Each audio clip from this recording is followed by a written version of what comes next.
Corona pandemic കാലത്തെ വ്രതവും ആരോഗ്യവും എന്ന വിഷയത്തെ സംബന്ധിച്ച് പ്രവാസി സുഹൃത്തുക്കൾക്കായി അവതരിപ്പിക്കുന്ന ഒരു വോയിസ് ടോക്കാണിത്. ഞാൻ ഡോക്ടർ ആരിഫ് അലി കുളത്തേക്കാട്, ഒമാനിലെ ENT കൺസൾട്ടൻ്റ് ആണ്. വ്രതവും ആരോഗ്യവും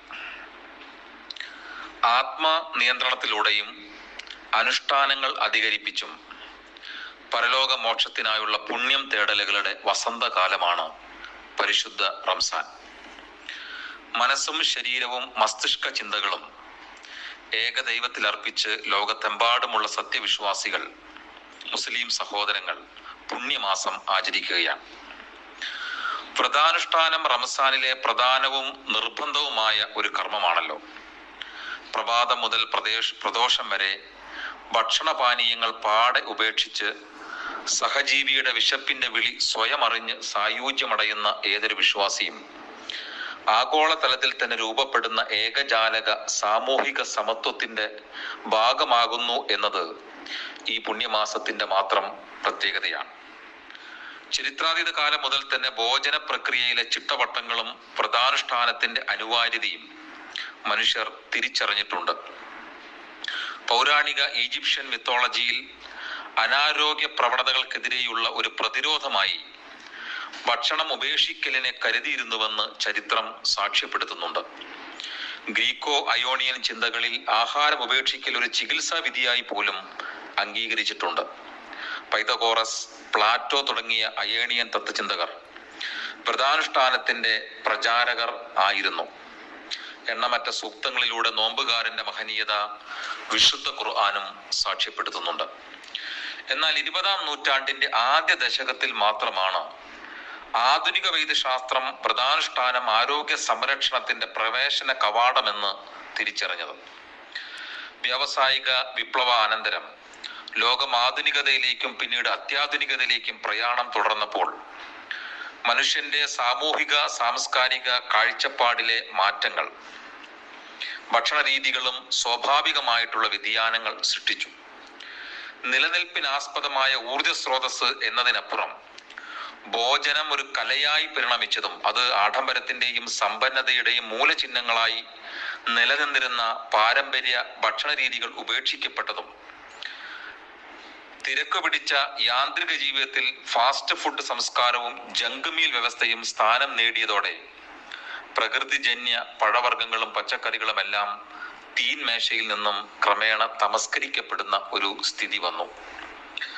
താരതമ്യേന എളുപ്പം പാചകം ചെയ്യാവുന്ന മാംസാഹാരങ്ങൾ അളവിൽ കൂടുതൽ ഉപയോഗിക്കുന്നതിലൂടെ വാർദ്ധക്യ രോഗങ്ങൾ എന്നറിയപ്പെട്ടിരുന്ന ഹൃദയാഘാതം, മസ്തിഷ്ക ജ്വരം, ഡയബറ്റിസ്, രക്തസമ്മർദ്ദം തുടങ്ങിയ രോഗങ്ങൾ മധ്യവർഗത്തിലേക്ക് ചേരി മാറുകയും അനാരോഗ്യമുള്ള അകാല മരണത്തിന് വിധേയമാക്കപ്പെടുന്ന മരുന്നുകളിൽ രോഗശാന്തി തേടുന്ന ഒരുതരം അപ്രതിരോധ സമൂഹം സൃഷ്ടിക്കപ്പെടുകയും ചെയ്തു.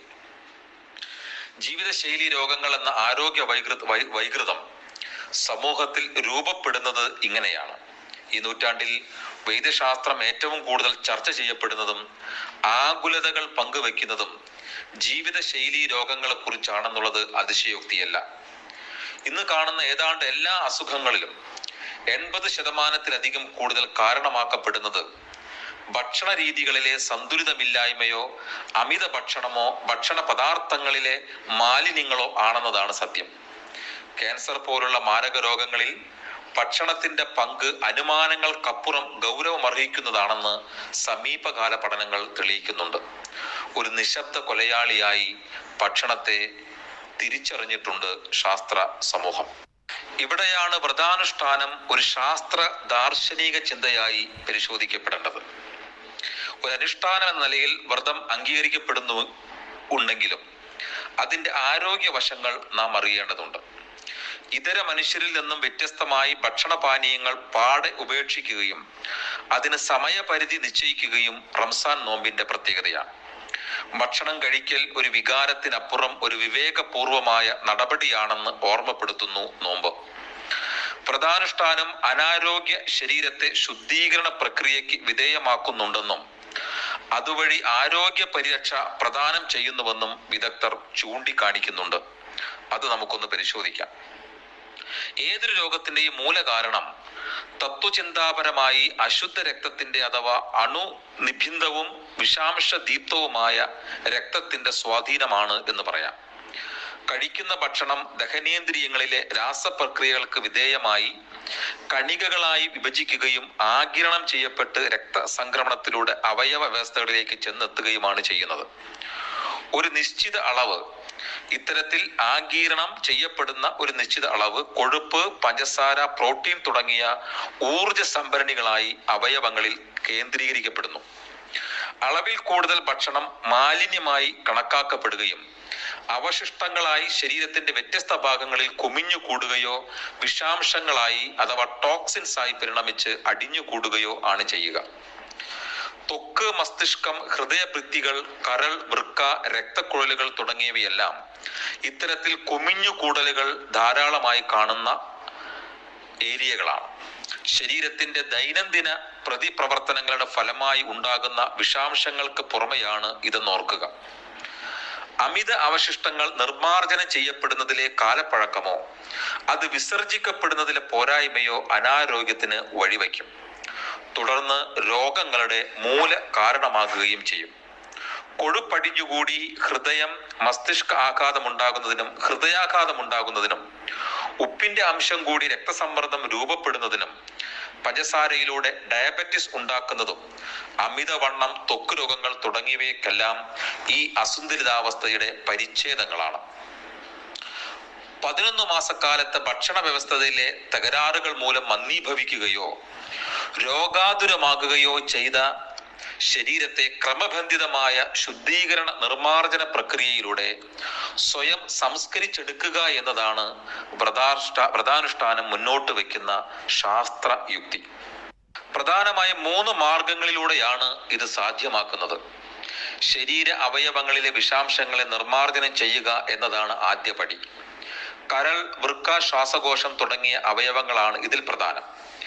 ഊർജം ആവശ്യമായി വരുന്ന ഒരു നിർവീര്യ പ്രക്രിയയാണിത്. ദഹനേന്ദ്രിയ വ്യവസ്ഥയ്ക്ക് പകൽ സമയം വിശ്രമം നൽകുന്നതിലൂടെ അധികമായി ലഭിക്കുന്ന ഊർജം ഉപയോഗപ്പെടുത്തുന്നതിലൂടെ നിലവിലെ ഊർജ സംഭരണികൾക്ക് കോട്ടം തട്ടുന്നില്ല എന്നതും ശ്രദ്ധേയമാണ്. രാസതരകങ്ങളുടെ സഹായത്താൽ നടത്തപ്പെടുന്ന ഈ പ്രക്രിയയെ ഡിറ്റോക്സിഫിക്കേഷൻ എന്ന് വിളിക്കാം. ഒഴിഞ്ഞു പോകുന്ന ഈ വിഷാംശങ്ങൾ മൂത്രം, മലം, വിയർപ്പ്, ശ്വാസവായു തുടങ്ങിയ മാലിന്യ വിസർജനമായി പുറത്തേക്ക് തള്ളപ്പെടുന്നു. റംസാന്റെ ആദ്യ ദിനങ്ങളിൽ ഈ പ്രക്രിയ വളരെ ശക്തമായ തോതിൽ പ്രവർത്തിക്കുന്നുണ്ട്. ഈ ദിവസങ്ങളിൽ അനുഭവപ്പെടുന്ന തലചുറ്റൽ, ഛർദി, തലവേദന, സാന്ദ്രത കൂടിയ മൂത്രം, ദുർഗന്ധമുളവാക്കുന്ന ശ്വാസവായു തുടങ്ങിയവയെല്ലാം ഈ പ്രക്രിയയുടെ ബാഹ്യലക്ഷണങ്ങളായി ചില ശാസ്ത്ര പഠനങ്ങൾ ചൂണ്ടിക്കാണിക്കുന്നു. ശരീരം ശരിയായ രീതിയിൽ ചലിക്കുന്നു എന്നതിന്റെ സൂചികയാണിത്. അവയവങ്ങളെ കൂടുതൽ മയമുള്ളതും കർമ്മശേഷിയും ഉള്ളതും സംവേദന ശക്തിയും ഉള്ളതുമാക്കുന്നു എന്നതാണ് ഈ പ്രക്രിയയുടെ ഗുണവശം. പ്രത്യേകിച്ച് മസ്തിഷ്ക നാഡീ വ്യവസ്ഥകളിൽ ഇത് ക്രിയാത്മകമായ മാറ്റങ്ങൾ ഉണ്ടാക്കുന്നുവെന്ന് സൂക്ഷ്മകോശ പഠനങ്ങൾ തെളിയിച്ചിട്ടുണ്ട്. നോമ്പുകാലത്തെ പകലുകളിൽ ഒരൽപ്പം ഉറങ്ങുന്നത് നല്ലതാണ് എന്ന് ചൂണ്ടിക്കാണിക്കപ്പെടുന്നു. അമിത ഭക്ഷണമായി കെട്ടിക്കിടക്കുന്ന കൊഴുപ്പ്, പഞ്ചസാര തുടങ്ങിയവ തുടച്ചു നീക്കപ്പെടുന്നു എന്നതാണ് മറ്റൊരു പ്രക്രിയ. നിശ്ചിതമായ ഭക്ഷണം മാത്രം നൽകുന്നത് കൊണ്ടും വ്രതത്തിലൂടെ അവയവങ്ങൾക്ക് വിശ്രമം അനുവദിക്കുന്നത് വഴിയും ഈ അവശിഷ്ടങ്ങളെ ഗുണകരമായി ശരീരത്തിന്റെ രാസപ്രക്രിയകൾക്ക് ഉപയോഗിക്കുക കൂടി ചെയ്യുന്നു എന്നുകൂടിയുണ്ട്. അമിത കൊഴുപ്പ് മാറുന്നതോടെ രക്തക്കുഴലുകളിൽ രക്തസംക്രമണം ആയാസരഹിതമാവുകയും അതുവഴി ഓക്സിജന്റെ അളവ് അവയവങ്ങൾക്ക് കൂടുതൽ നിരക്കിൽ ലഭ്യമാക്കുകയും ചെയ്യുന്നു. അത് ഇവയുടെ പ്രവർത്തനങ്ങളെ മികവുറ്റതാക്കുകയും പ്രവർത്തനക്ഷമമായ സൂക്ഷ്മ കോശങ്ങൾക്ക് പൊതുജീവൻ നൽകുകയും ചെയ്യുന്നു. വയറ്റിൽ അടിഞ്ഞുകൂടുന്ന കൊഴുപ്പ് മാറ്റപ്പെടുന്നതിലൂടെ അമിതവണ്ണം കുറച്ച് ശരീരത്തെ പൂർണ്ണാവസ്ഥയിലേക്ക് തിരിച്ചു കൊണ്ടുപോകുകയും ചെയ്യുന്നു. രക്തസമ്മർദ്ദം, ഡയബറ്റിസ്, ഹൃദയാഘാത ഭീഷണിയുള്ളവർ എന്നിവർക്ക് സഹായകരമായ ഒരു നടപടിയാണിത്. സ്ഥിരമായി നോമ്പനുഷ്ഠിക്കുന്നവരിൽ ഹൃദയാഘാതത്തിന്റെ തോത് കുറവാണെന്ന് പ്രാഥമിക പഠനങ്ങൾ സൂചന നൽകുന്നുണ്ട്. മൂത്രത്തിലുണ്ടാകുന്ന കല്ല് രോഗം, ശ്വാസകോശ സംബന്ധമായ രോഗങ്ങൾ, അൽഷിമേഴ്സ് പോലുള്ള നാഡീരോഗങ്ങൾ എന്നിവയിൽ വ്രതാനുഷ്ഠാനം ഒരു പ്രതിരോധമായി നിൽക്കുന്നുവെന്ന് നിസ്സംശയം പറയാം. നിക്കൽ, ക്രോമിയം തുടങ്ങിയ മൂലകങ്ങളുടെ അമിത സാന്നിധ്യം ഒഴിവാക്കി അതുവഴി ക്യാൻസർ രോഗങ്ങൾക്ക് ഗുണകരമാകുമെന്നും ചില പഠനങ്ങൾ സൂചിപ്പിച്ചിട്ടുണ്ട്. മൂന്നാമതായി, ശരീരത്തിലെ പ്രതിരോധ സംവിധാനങ്ങളായ ആന്റിബഡി, കോംപ്ലിമെന്റ് എന്നിവയെ ഉത്തേജിപ്പിക്കുന്നുവെന്നും അതുവഴി സാംക്രമിക രോഗങ്ങൾ പരത്തുന്ന സൂക്ഷ്മാണു ജീവികളുടെ ആക്രമണത്തെ തടയുമെന്നും സൂചിപ്പിക്കപ്പെട്ടിട്ടുണ്ട്. പ്രതിരോധ സംവിധാനങ്ങളിലെ പിഴവ് മൂലം സംഭവിക്കുന്ന രോഗങ്ങൾ, വ്രതാനുഷ്ഠാനത്തിന്റെ ഗുണത്തെക്കുറിച്ചുള്ള പഠനങ്ങൾ ശാസ്ത്രലോകത്ത് പുരോഗമിക്കുകയാണ്. വിഷാദം, കോപം, ആകാംക്ഷ തുടങ്ങിയ അതിവികാരങ്ങളെ നിയന്ത്രിക്കുന്നതിനുള്ള കഴിവ് പാർക്കിൻസോണിസം പോലുള്ള നാഡീക്ഷത രോഗങ്ങളിൽ എങ്ങനെ പ്രയോജനപ്പെടുത്താമെന്നുള്ള ചിന്ത ആരോഗ്യരംഗത്ത് ഗൗരവമായി ചർച്ച ചെയ്യപ്പെടുന്നുണ്ട്. ലോക പ്രശസ്ത ഐറിഷ് എഴുത്തുകാരനായ ജോർജ് ബെർണാഡ് ഷാ സാഹിത്യ സൃഷ്ടികൾക്ക് മുമ്പ് മസ്തിഷ്ക ഉത്തേജനത്തിനായി വ്രതമനുഷ്ഠിക്കുമായിരുന്നു എന്ന് ചരിത്രകാരന്മാർ ചൂണ്ടിക്കാണിച്ചിട്ടുണ്ട്. ശുദ്ധീകരണ പ്രക്രിയയുടെ ചൈതന്യം നിലനിർത്തുന്നതിന് ചിട്ടയായ ഒരു ഭക്ഷണക്രമം കൂടി നിലനിർത്തേണ്ടതുണ്ട്. നോമ്പ് തുറക്കൽ ഏറ്റവും ലളിതവും പഴവർഗ്ഗങ്ങൾ നിറഞ്ഞതും പാനീയങ്ങൾ കൊണ്ട് സമ്പുഷ്ടമാക്കുന്നതുമാണ് ഉത്തമം. ലളിതമായതും എളുപ്പം ദഹിക്കാവുന്നതുമായ നാരിന്റെ അംശം കൂടുതലുള്ള പച്ചക്കറികൾ ദഹനേന്ദ്രിയത്തിന്റെ ആയാസരഹിതമായ പ്രവർത്തനങ്ങൾക്ക് സഹായകരമാണ്. കഴിവതും കൊഴുപ്പ് കൂടിയ മാംസാഹാരങ്ങൾ, അമ്ലാംശം കൂടുതലുള്ള പഴവർഗ്ഗങ്ങൾ, പൊരിച്ചെടുത്ത ഭക്ഷണ പദാർത്ഥങ്ങൾ എന്നിവ നോമ്പ് തുറക്കൽ ഭക്ഷണത്തിൽ നിന്നും ഒഴിവാക്കുന്നതാണ് നല്ലത്. മാംസാഹാരങ്ങൾ കഴിവതും പ്രാതലിനായി മാറ്റിവെക്കുക. ചൂടുകാലാവസ്ഥയിൽ ജലാംശം ശരീരത്തിൽ നിന്നും വേഗത്തിൽ നഷ്ടപ്പെടും എന്നതിനാൽ ധാരാളം വെള്ളം കുടിക്കുവാനും ശ്രദ്ധിക്കണം. ഏകദേശം 2-3 ലിറ്ററിലധികം വെള്ളമെങ്കിലും ദിവസവും കുടിക്കുവാൻ ശ്രദ്ധിക്കേണ്ടതാണ്. മൂത്രാശയ രോഗങ്ങളുള്ളവർ പ്രത്യേകിച്ചും. ത്വക്കിന്റെ വിണ്ടുകീറൽ, സൈനുസൈറ്റിസ്, കഫക്കെട്ട് എന്നിവയ്ക്ക് ധാരാളം വെള്ളം കുടിക്കുന്നത് വളരെ നല്ലതാണ്. ഭാവിയിൽ ആരോഗ്യപരമായ ശരീരത്തെ നിലനിർത്തുവാനുള്ള ഒരു തുടക്കമെന്ന നിലയിൽ ശരിയായ രീതിയിൽ വ്രതാനുഷ്ഠാനത്തെ ഉൾക്കൊള്ളാൻ ശ്രമിക്കുക. ഒരു അനുഷ്ഠാനത്തിനപ്പുറം ശാരീരികവും മാനസികവുമായ ആരോഗ്യ മികവിന്റെ കാവലാളാകുന്നു വ്രതാനുഷ്ഠാനം. ഒപ്പം ആത്മസമർപ്പണത്തിന്റെ ഏറ്റവും ഉദാത്തമായ ഉദാഹരണവും. നന്ദി, നമസ്കാരം, അസ്സലാമു അലൈക്കും.